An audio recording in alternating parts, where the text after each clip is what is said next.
अस्सलाम वालेकुम स्टूडेंट्स, आज हम स्टडी करेंगे reproduction and development in fishes. So first of all, what is reproduction? Reproduction कहते हैं प्रोडक्शन ऑफ ऑफस्प्रिंग्स को। ठीक है, रिप्रोड्यूस, री मीन दोबारा, प्रोड्यूस दोबारा से पैदा करना। ठीक है, अपनी नस्ल को बढ़ाना।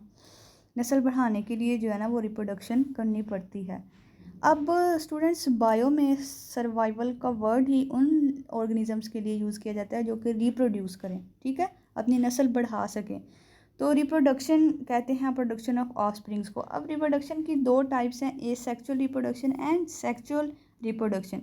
ठीक है, सेक्चुअल रिप्रोडक्शन जो होती है वो गैमीट्स को इन्वॉल्व करती है, जिसमें मेल गमीट होता है स्पर्म और फीमेल गमीट होता है एग। एग स्पर्म की फ्यूजन को बेसिकली कहते हैं सेक्सुअल रिप्रोडक्शन। और फिशेस में जो होती है ना वो ऑलमोस्ट सारी की सारी जो होती है वो ये होती है सेक्सुअल रिप्रोडक्शन। ठीक है, बहुत रेयर जो होती हैं वो एसेक्सुअली भी बिहेव करती हैं, रिप्रोड्यूस करती हैं, लेकिन जो है वो मोस्टली जो फिशेज हैं वो सेक्सुअल रिप्रोडक्शन करती हैं। अब ये हम आज स्टडी करने जा रहे हैं। अब स्टूडेंट्स, जो है वो फिशेस जो होते हैं ये एक्वेटिक एनिमल्स हैं, और एक्वेटिक एनिमल्स भी आगे से मुख्तलिफ किस्म के होते हैं। फॉर एग्ज़ाम्पल, कुछ फिशेस ऐसी होती हैं जो कि अंडे जो है वो पैदा करती हैं। ठीक है, एग्स ले करती हैं, वो उस तरह से रिप्रोड्यूस करती हैं। कुछ जो होती हैं फिशेस वो जो यंग वन की बर्थ करती हैं, ठीक है, बच्चे पैदा करती हैं, उनको कहते हैं वीवी पैरस। ठीक है, और कुछ होती हैं जो कि जिनमें एग डेवलपमेंट, एग भी बनता है और एग में से जो है वो यंग वन भी बनता है, लेकिन जो है वो बॉडी के अंदर रहता है और फिर बॉडी से जो है वो यंग वन प्रोड्यूस होता है, तो उसको कहते हैं ओवो वीवी पैरस। ठीक है, जिसमें एग फॉर्मेशन भी होती है और जो है वो यंग वन भी होता है, तो वो ओवो वीवी पैरस होती हैं। अब आज हम वही देखेंगे। अब इससे पहले स्टूडेंट्स हम ये देखते हैं कि इतनी ज़्यादा जो फिशेज़ होती हैं वो हमें पता है कि large number of eggs produce करती हैं। ठीक है, एक्वेटिक इन्वायरमेंट में फिशेज जो है वो फ्रेश वाटर में भी रहती हैं और मरीन में भी रहती हैं। अब जिस वाटर में भी रह रही हैं उन्होंने ज़्यादा सारे जो है वो large number of eggs produce कर लिए। अब ऐसा नहीं होता कि सारे के सारे एग्स जो हैं वो फर्टिलाइज हो जाएं। ठीक है, क्योंकि एक लार्ज इन्वायरमेंट में एग्स की प्रोडक्शन हुई है, तो वहाँ पे अब एक्वेटिक इन्वायरमेंट में हमें पता है रॉक्स होती हैं, प्रीडेटर्स हो सकते हैं, बहुत कुछ होता है, जिसकी वजह से जो है वो काफ़ी ज़्यादा एग्स जो है वो वेस्ट हो जाते हैं। अब मिलियंस ऑफ एग्स जो होते हैं ना वो फिशेस प्रोड्यूस करते हैं। हमने सालमन का पढ़ा था कि वो कितने मिलियंस एग्स जो है वो प्रोड्यूस करती है फिश। अब होता यूँ है स्टूडेंट्स, इतने मिलियंस एग्स प्रोड्यूस करने के बावजूद, वेस्ट होने के बावजूद, वेस्ट कैसे हो सकते हैं, प्रीडेशन हो सकती है, सेडिमेंटेशन में कुछ फ्लो कर जाते हैं, कुछ फाउल हो जाते हैं, ख़राब हो जाते हैं, लेकिन इसके बावजूद भी जो एग्स प्रोड्यूस करते हैं और उससे जो है वो उनकी फिजन होती है, उससे भी अच्छा खासा जो है ना वो फिशेस का नंबर जो है वो इंक्रीज़ हो जाता है, डबल ट्रिपल हो जाता है, इससे भी काफ़ी गुना ज़्यादा हो जाता है। ठीक है, तो जो मोस्टली फिशेस होती है ना, मोस्टली वो जो है वो नेस्टिंग बिहेवियर शो नहीं करती, यानी कि अपने ये एग्स वगैरह की प्रोटेक्शन नहीं करती। लेकिन कुछ ऐसी भी फिशेस होती हैं जो कि इंश्योर करती हैं फर्टिलाइजेशन, यानी कि वो चाहती हैं कि उनका वो इस चीज़ को यकीनी बनाती हैं कि उनका एग जो है वो फर्टिलाइज करे, फर्टाइल हो। ठीक है, उससे जो है वो आगे से जाइगोट और एम्ब्रियो फॉर्मेशन हो। तो कुछ जो हैं वो प्रोटेक्ट भी करती हैं बाकायदा अपने एग्स को प्रीडेशन से, सेडिमेंटेशन से और फाउलिंग से। ठीक है, तो ये सम फिशेज जो हैं ये शो करती हैं। अब जो मेटिंग होती है ना, मेटिंग क्या है, रिप्रोडक्शन, दो फिशेज का सेक्चुअली जो है वो रिप्रोड्यूस करना। अब स्टूडेंट, जो मेटिंग है वो एक लार्ज स्कूल्स में होती है। स्कूल क्या होता है फिशेज में, ये स्कूल का वर्ड इसलिए यूज़ करता है, किया जाता है कि एक लार्ज जो है वो इन्वायरमेंट है जहाँ पे सेम स्पीशीज़ की जो फिशेज हैं वो प्रेजेंट होती हैं, और वो जो है वो इकट्ठी रह रही हैं। ठीक है, फॉर सम सोशल रीजंस, एक ग्रुप फिशेस का जो कि स्टे कर रहा है together for the social reasons. अब वो सोशल रीज़न में मीटिंग आ सकती है, ब्रीडिंग आ सकती है। ठीक है, यहाँ कोई भी रीज़न आ सकती है, कोई भी सोशल रीज़न, और वो एक ही डायरेक्शन में जो है ना वो फिर मूव भी करती हैं, स्विम भी करती हैं। ये ऐसा जो ग्रुप होता है ना लार्ज ऐसे इन्वायरमेंट में, उसको कहते हैं स्कूल। ठीक है, एक लार्ज स्कूल है। अब ये लार्ज स्कूल में जाहिर सी बात है इकट्ठी हुई हैं फिशेज, तो वो मीटिंग जो है वो शो करेंगी। अब एक इंडिविजुअल जो होता है वो एग और स्पर्म जो है वो प्रोड्यूस करता है, इसके साथ साथ वो एक फेरोमोन्स जो होते हैं ना, एक केमिकल है वो भी रिलीज़ कर देता है। अब फेरोमोन क्या है स्टूडेंट्स, ये एक स्पॉनिंग फेरोमोन है। स्पॉनिंग किसे कहते हैं? स्पॉनिंग कहते हैं एग या स्पर्म को रिलीज़ करने के प्रोसेस को। जो फिशेज एग स्पर्म को रिलीज़ करते हैं इसको कहते हैं स्पॉनिंग, यानी कि रिप्रोडक्शन में जो हेल्प करते हैं। अब जो है वो एक फ़िश जो है वो मेल और फीमेल उसका एग स्पर्म प्रोड्यूस कर रही हैं, तो इसके साथ वो स्पॉनिंग फेरोमोन्स भी रिलीज़ कर देती हैं ताकि ये फेरोमोन्स बाकी फिशेस के अडल्ट को इंड्यूस करें, ठीक है, उनके अंदर पैदा करें कि वो भी जो है वो उनके अंदर ये लगन पैदा करें या ये जो है वो उनको भी इंड्यूस करें ताकि वो एग और स्पर्म को रिलीज़ कर सकें और जो है वो एक लार्ज पैमाने पे वहाँ पे मेटिंग हो सके, फर्टिलाइजेशन हो सके, ठीक है। तो ह्यूज मैसेज ऑफ एग्स और स्पर्म जो है वो एक ओपन ओशन में जो है वो रिलीज़ हो जाते हैं ताकि फर्टिलाइजेशन हो जाए, और ऐसी फर्टिलाइजेशन जो होती है वो एक्सटर्नल होती है। अब स्टूडेंट्स, मैंने आपको बताया कि जो फिशेज़ हैं वो डिफरेंट टाइप्स की होंगी, oviparous, ovoviviparous and viviparous. So let's firstly discuss about the oviparous species, जो कि मोस्टली फिशेज जो हैं वो ओविपेरस होती हैं, यानी कि वो एग ले करती हैं, अंडे पैदा करती हैं। अब ये जो एग है ये डेवलप करता है फीमेल की बॉडी के बाहर, आउटसाइड, ठीक है, और इसके अंदर जो फर्टिलाइज एग होता है ना, इस ठीक है, जो वो क्या करता है कि इसके अंदर जो फीमेल्स की बॉडी के अंदर जो जाइगोट वगैरह होता है वो अपने नरिशमेंट जो है वो योक से लेता है, ठीक है, एग का जो पार्ट होता है योक उससे नरिशमेंट लेता है, स्टोर्ड योक से, और इसकी डेवलपमेंट जो है ना वो फीमेल की बॉडी के आउटसाइड जाती है। फीमेल जो है वो एग ले कर देती है, लेकिन वो फर्टिलाइज एग होता है। अब स्टूडेंट्स, मोस्टली फिशेज जो हैं वो ओविपेरस हैं। अब जो है वो ओवोविविपेरस, अच्छा ओवोविविपेरस अभी हम फिलहाल स्किप कर देते हैं, हम मूव कर जाते हैं विविपेरस स्पीशीज़ में। विविपेरस स्पीशीज़ या फिशेज़ ऐसी फिशेज़ होती हैं जिसमें मोस्टली इलास्मोब्रैंक्स आती हैं जो कि यंग वन की बर्थ करते हैं, जो कि बच्चे पैदा करते हैं, ठीक है। इसमें इलास्मोब्रैंक्स की कुछ स्पीशीज़ हैं जैसे grey reef shark, hammer heads, ये विविपेरस हैं। इसमें क्या होता है, जो हम भी जो है मैमल्स हैं, हम भी विविपेरस हैं, हम भी यंग वन की बर्थ करते हैं, ठीक है। इसमें प्लेसेंटा एक की लाइक एक आउटग्रोथ होती है जो कि ओविडक्ट की मॉडिफिकेशन से बनती है, ठीक है, एक प्लेसेंटा होता है। ये न्यूट्रिएंट्स को फीमेल में से योक सैक्स की तरफ लेके जाता है ताकि वहाँ से एम्ब्री जो है वो न्यूट्रिएंट्स ले सके, यानी कि इसमें प्लेसेंटा कनेक्शन होता है, प्लेसेंटल कनेक्शन होता है विविपेरस में। और जो है वो कंप्लीट जो डेवलपमेंट है एम्ब्रियो की, सारा का सारा जो प्रोसेस है वो फीमेल की बॉडी के अंदर हो रहा होता है, ठीक है, इंटरनल डेवलपमेंट हो रही होती है। और इसमें जो है ना वो मोस्टली ये इंटरनल डेवलपमेंट ओवेरियन फॉलिकल्स में, यानी कि ओवरी के अंदर फॉलिकल्स होते हैं और ओवरी के अंदर ही इनकी डेवलपमेंट होती है, ओविडक्ट के अंदर नहीं होती, ठीक है। ओवरी स्ट्रक्चर है जिसके अंदर एग्स प्रोड्यूस होते हैं, ओवरी से जो है ना वो डक्ट्स निकल रही होती हैं, इस तरह से डक्ट्स निकल रही होती हैं। ये फॉर एग्जांपल ये ओवरी है जिसके अंदर ये डक्ट निकल रही है, तो इसको कहते हैं ओविडक्ट। और ओविडक्ट में जो डेवलपमेंट है ना वो ओविविपेरस की होगी, ठीक है। इनके अंदर जो डेवलपमेंट है वो ओवरी में हो रही है। अब गपीज़ फिशीज़ को ही कहते हैं, गपीज़ लेबिस्टिस इनको साइंटिफिकली कहते हैं। इनमें क्या होता है कि जो एग्स जो हैं वो रिटेन करते हैं ओवरी के अंदर ही, वहाँ ही फर्टिलाइजेशन होती है ओवरी के अंदर ही, ठीक है, और वहाँ ही जो है उसकी कंप्लीट डेवलपमेंट होती है और एम्ब्रियो जो है ना वो रिलीज़ होते हैं एक कैविटी में, ओवरी के अंदर एक कैविटी बन जाती है, उसके अंदर एम्ब्रियो जो है वो रिलीज़ होते हैं और फिर वहाँ पे जो है वो कंप्लीट डेवलपमेंट होती है। और ज़ाहिर है डेवलपमेंट के साथ साथ उसको नरिशमेंट की ज़रूरत है एम्ब्रियो की, तो नरिशमेंट के लिए वो न्यूट्रिएंट्स कहाँ से लेगा, थोड़ी सी तो वो योग से लेगा, ठीक है, एम्ब्रियो, और इसके साथ जो है वो ओवरी की कुछ सिक्रीशन जो होंगी वहाँ से जो है ना ये डेवलपमेंट के लिए वो न्यूट्रिएंट्स ले। अच्छा स्टूडेंट्स, जो ओविविपेरस होते हैं ना ये सम इलास्मोब्रैंक्स हैं जो कि कार्टिलेजिनस स्पीशीज़ हैं। इनके एम्ब्रियो क्या करते हैं, वो डेवलप उनकी डेवलपमेंट होती है या वो डेवलप करते हैं एक मॉडिफाइड ओविडक्ट में, ठीक है, यानी कि ये ओविडक्ट में जो है ना इनकी डेवलपमेंट हो रही है। लेकिन हमने विविपेरस में देखा कि वो ओविडक्ट में नहीं, वो बल्कि वो ओवरी में उनकी डेवलपमेंट होती है, ओवेरियन जो फॉलिकल्स हैं उनके ओवरी के अंदर, ठीक है, उसमें डेवलपमेंट हो रही है। अब ओवोविविपेरस, ओवो मीन एग, एग भी ये ले करते हैं, लेकिन इसके साथ विविपेरस यानी कि यंग वन भी है। अब इसमें दोनों काम है, एग भी और यंग वन भी है।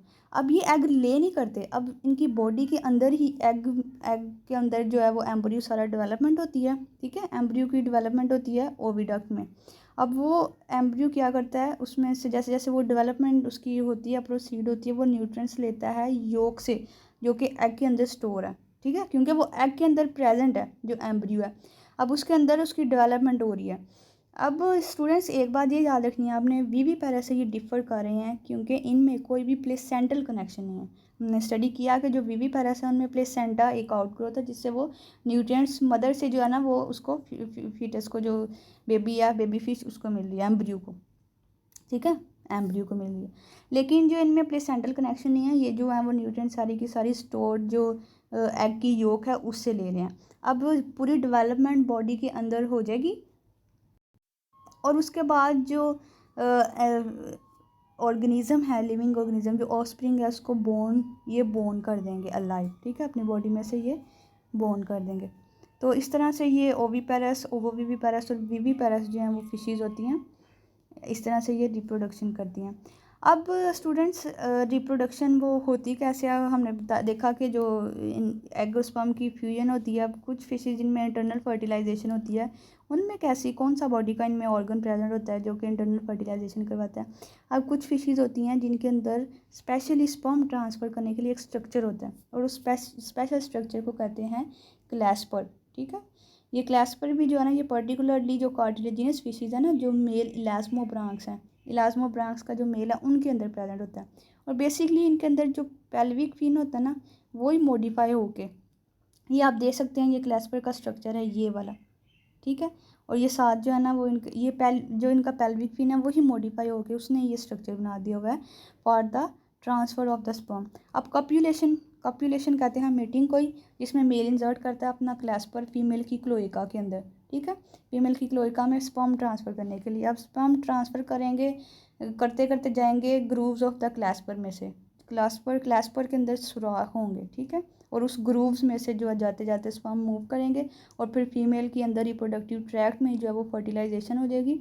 और इसके रिज़ल्ट में क्या होगा कि हायर प्रपोर्शन ऑफ एग्स जो हैं वो फर्टिलाइज होंगे। और ये जो इंटरनल फर्टिलाइजेशन है इसमें जो है वो फर्टिलाइजेशन के ज़्यादा चांसेस होते हैं क्योंकि जो है वो बॉडी के अंदर जो है वो एग्स स्पर्म जो है वो इंश्योर करें अंदर अंदर, जाहिर सी बात है एक ऑर्गन बॉडी के अंदर जो स्पर्म जो है वो लेके जा रहा है तो फिर वो उन्होंने श्योरली जो एग्स को फर्टिलाइज़ करना ही है।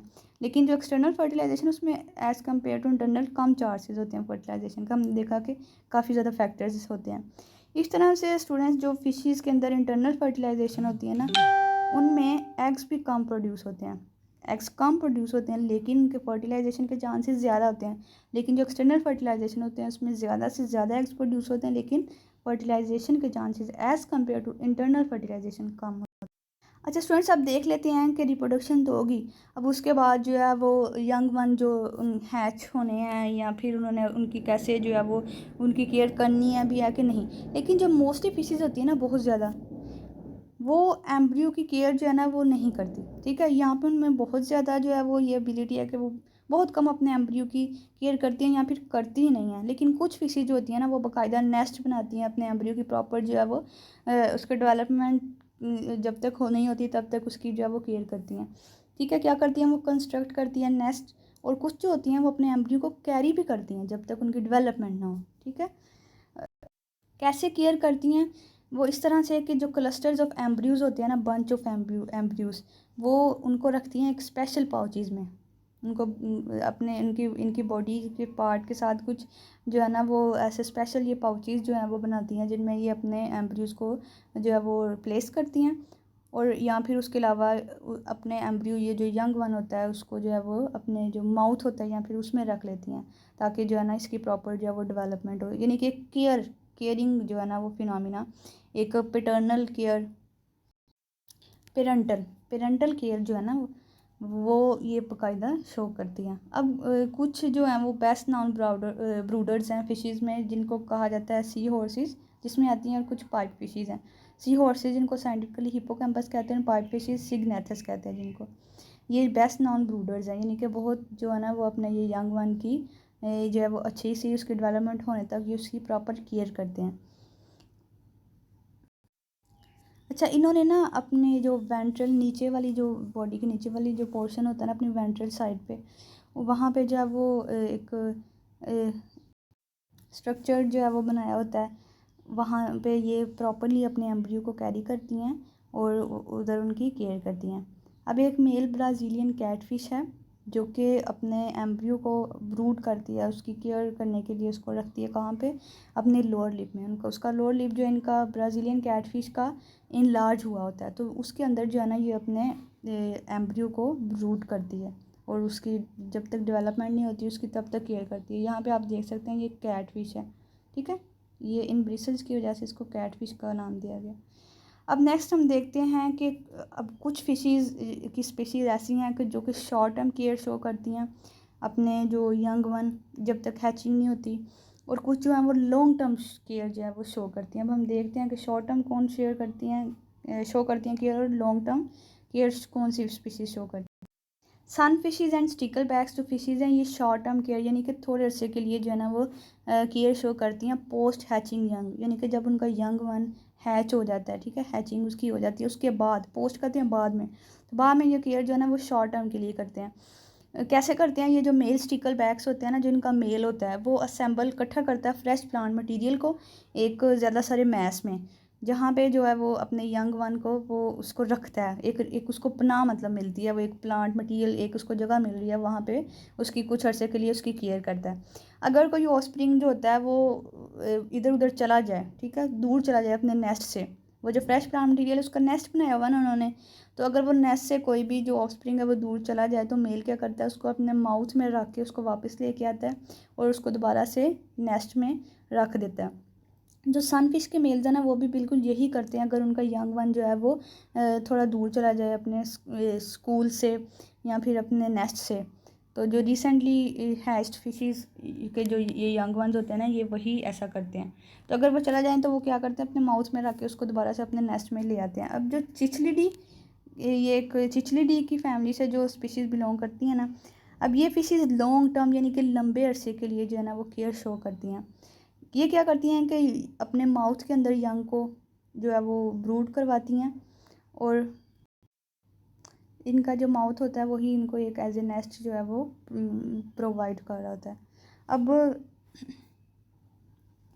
ये क्या होता है कि हैचिंग जब इनमें होती है ना, हैचिंग के बाद अगर अगर यंग वन जो है वो उनकी पेरेंट्स के माउथ में से, यानी कि जो उनका एज ए नेस्ट बिहेव कर रहा है पेरेंट्स का माउथ, अगर उस माउथ में से वो चले गए हैं, ठीक है, हैचिंग हुई है तो वो चले गए हैं कहीं थोड़े आसपास, तो अगर पेरेंट्स जो मेल फिश है सॉरी जो फीमेल फिश है जो जिसके इसने माउथ में जो है वो एज ए नेस्ट जो है अपना ली हुई थी, रह रहा था, ब्रूडिंग की हुई थी, तो ये जो अगर पेरेंट फिश जो है ना वो अगर कोई ख़तरा इर्द गिर्द नज़र आ रहा है, उसको पता चल रहा है कि कोई जो है वो प्रीडेटर इस पर अटैक करने वाला है, तो वो अपने पेल्विक फिन को फ्लिक करेगी, मूव करेगी फिश, ठीक है। तो इससे जो है वो सिग्नल मिल जाएगा, वो बेबी जो फ़िश है वो जो यंग वन है उसको सिग्नल मिल जाएगा कि एक ख़तरा है, तो वो दोबारा से जो है वो जल्दी से अपनी मदर के माउथ में यानी कि नेस्ट में आके रह लेगी। तो इस तरह से स्टूडेंट्स हमने देखा कि कैसे जो है वो फिशीज़ जो है अपने यंग वन की इनकी डेवलपमेंट कैसे होती हैं, और उनको कैसे वो ब्रूड करवाती हैं, उनको उनकी केयरिंग कैसे करती हैं, कुछ शॉर्ट टर्म केयर करती हैं, कुछ लॉन्ग टर्म केयर करती हैं। इस तरह से हमने रिप्रोडक्शन के डिफरेंट पैटर्न देखे और ओविपेरस स्पीशीज़ देखी, viviparous, ovoviviparous. Students, it was all about today's lecture. We have studied about the reproduction and development in fishes, and we have seen that some fishes are oviparous, some are viviparous, and some are ovoviviparous. If you have any question related to this lecture, then do let me know in the comment section, and if you like this video then do like, subscribe and comment and share this video with your friends. Thank you.